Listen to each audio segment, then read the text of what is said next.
gives me great pleasure to be here today for this historic occasion, the 75 years of Budgam landing, in which after the instrument of accession was signed, we moved in quickly our troops. Srinagar airfield was saved, and thereafter we could launch a further offensive and push the Pakistan military, which came as Qabilis, further back. I am sure if the UN had not intervened, perhaps the entire Kashmir would have been ours. It was not only IF and Army's participation in Budgam, but there were many small missions which were carried out, which has resulted in ensuring freedom of free Kashmir. What I'm reminded of is one of the seizures of Poonch.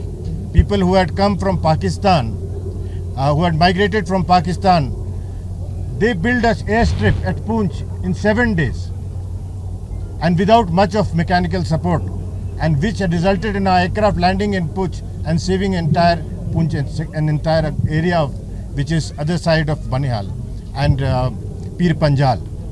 We also carried out attacks in Srinagar airfield till the fuel ran out by fighter aircraft. We also carried out attack at Skardu, without which, in fact, that attack at Skardu was at ammunition dump, and that mission was being monitored by General Timaya from the air. And it is very interesting to what he claimed when he saw this whole ammunition dump blowing up.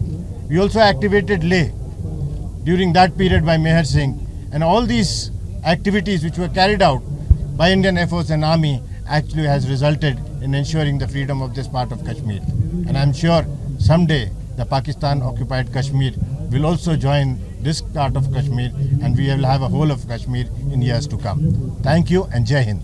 देखिए, जो कश्मीर एक है, nation एक होता है, मुल्क एक ही होता है, और दोनों तरफ के लोग भी हैं, उनकी भी लगाव एक ही तरह की है. तो आज न कल हिस्ट्री गवाह है कि नेशंस हमेशा साथ होते हैं. We do not have a plan at the moment, but if God willing, it will always be there, because people in Pakistan occupied Kashmir are not being treated very fairly by the Pakistanis.